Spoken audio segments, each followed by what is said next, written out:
عورتوں کو نصیحت کروں گا یہ ہے، صرف ایک قسم کی سرجری آپ کے لیے جائز ہے جو کہ نبی اکرم صلی اللہ علیہ وسلم نے آپ کو اجازت دی. آپ میکسیمم اگر چاہتی ہے تو صرف ختنہ کروا سکتے ہیں. اب بہت سے لوگ ہاں یہ کیا ہے ختنہ، ٹھیک. تو بہرحال عورت کی شرمگاہ کے اگلے حصے کا کچھ حصہ ایسا ہوتا ہے جو مرد کے جیسا فور سکن ہوتی ہے. مرد کی شرمگاہ کے آگے ایک جلد ہوتی ہے، جو پیدا ہوتا ہے تو جلد سامنے لٹکی ہوئی ہوتی ہے جس کو ختنہ کے ذریعے کاٹا جاتا ہے. اسی طرح عورتوں کی شرمگاہ کے اندر دو حصے ہوتے ہیں، دو حصوں کے اندر پھر دو حصے ہوتے ہیں، اور ایک جلد ہوتی ہے جو دل بہت باہر تک آ سکتی جیسا مردوں کی آتی ہے. رسول اللہ صلی اللہ علیہ وسلم جب سوال اللہ کے رسول کیا اس جلد کو ہم کاٹے، اس فور سکن کو؟ تو آپ نے کہا ہاں مگر زیادہ نہیں ورنہ تم لذت کھو بیٹھو گے.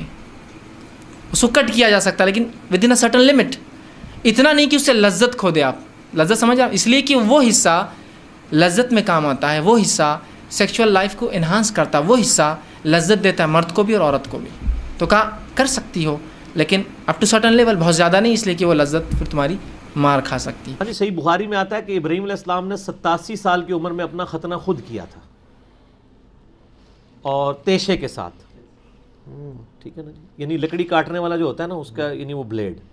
نبی علیہ السلام کے بارے میں بخاری میں آتا ہے نا کہ آپ کے ایک صحابی تھے وہ جن کو قید کر دیا گیا تھا، تو انہوں نے اس طرح مانگا تھا اپنے غیر ضروری بال صاف کرنے کے لیے. تو یہ اس طرح استعمال ہوتا تھا اس وقت، ختنوں کے لیے بھی، بال ریموو کرنے کے لیے بھی. آج بھی آپ مطلب بال ریموو کرنے کے لیے کریم بھی استعمال کر سکتے ہیں، اور اس کے علاوہ آپ بلیڈ بھی استعمال کر سکتے ہیں، ریزر بھی، کوئی بھی چیز استعمال کر لیں. مسئلہ تو بال ریموو کرنا ہے. صحیح مسلم میں ہے کہ 10 چیزیں فطرت میں سے ہیں، ان میں سے ختنہ کرانا بھی ہے، داڑھی بڑھانا، بغلوں اور ناف کے بال ختم کرنا، یہ سارے موجود ہیں.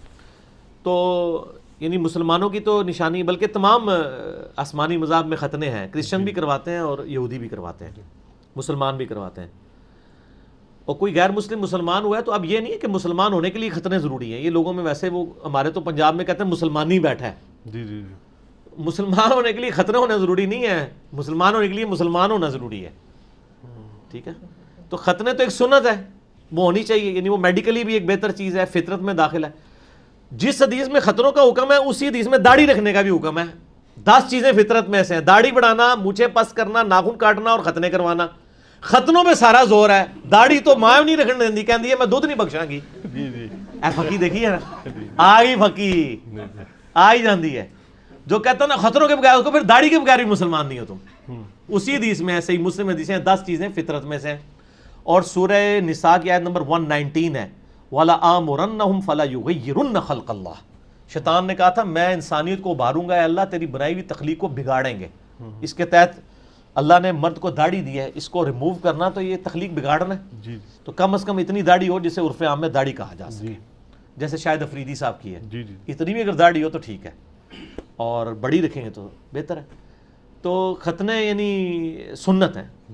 کوئی یعنی جوانی میں بڑا ہوا ہے تو ختنے کروا لے، اگر نہیں بھی کرواتا تو مسلمان ہی رہے گا، لیکن میڈیکلی اس کو کروا لینے چاہیے. وہ کر دیتے ہیں. اور یار بواسیر کے بھی تو لوگوں کے آپریشن ہوتے ہیں نا، نہیں ہوتے؟ تو ختنہ بھی کروا لے، بڑی عمر کے بندے ہی کروا رہے ہوتے ہیں نا. اس میں کوئی والا مسئلہ تو نہیں. وہ ڈاکٹر کے سامنے تو وہ ساری چیزیں ایکسپوز ہو جاتی ہیں، وہ کوئی اتنا ایشو نہیں ہے. باقی عورتوں کے ختنے کے حوالے سے جو اہل حدیث میں سے بعض لوگوں نے یہ ایک مسئلہ کھڑا ہوا ہے، خصوصاً انڈیا میں ایک مولانا جو ہیں وہ عموماً اس قسم کے سیکس سے ریلیٹڈ کافی سارے کلپ چڑھاتے ہیں. انہوں نے عورتوں کے ختنے کے اوپر بھی ایک کلپ چڑھایا ہوا ہے. تو وہ روایت ہی جعلی ہے جی. ابو داؤد کی وہ روایت بہت کمزور ہے عورتوں کے ختنوں والی. تو عورتوں کے ختنے اسلام میں کوئی نہیں ہے جی.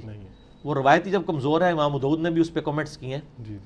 تو عورتوں کے ختنے کروائیں گے تو پھر بہت سارے اور مسائل بھی کھڑے ہو جائیں گے.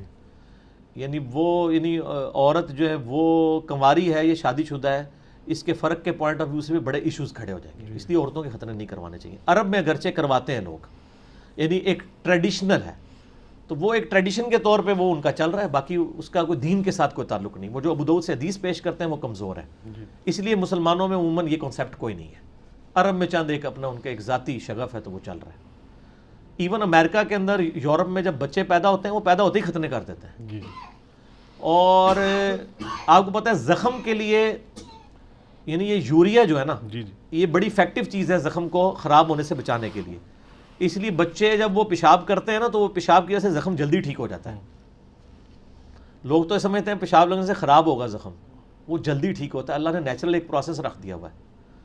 ابھی بھی جب وہ آپ یہ وہ دیکھیں نا، مین ورسز وائلڈ، دیکھتے ہیں ڈسکوری پہ، تو اس کو وہ ایک دفعہ کیٹ فش پکڑتے ہیں نا تو اس کے ہاتھ پہ وہ کاٹ لیتی ہے.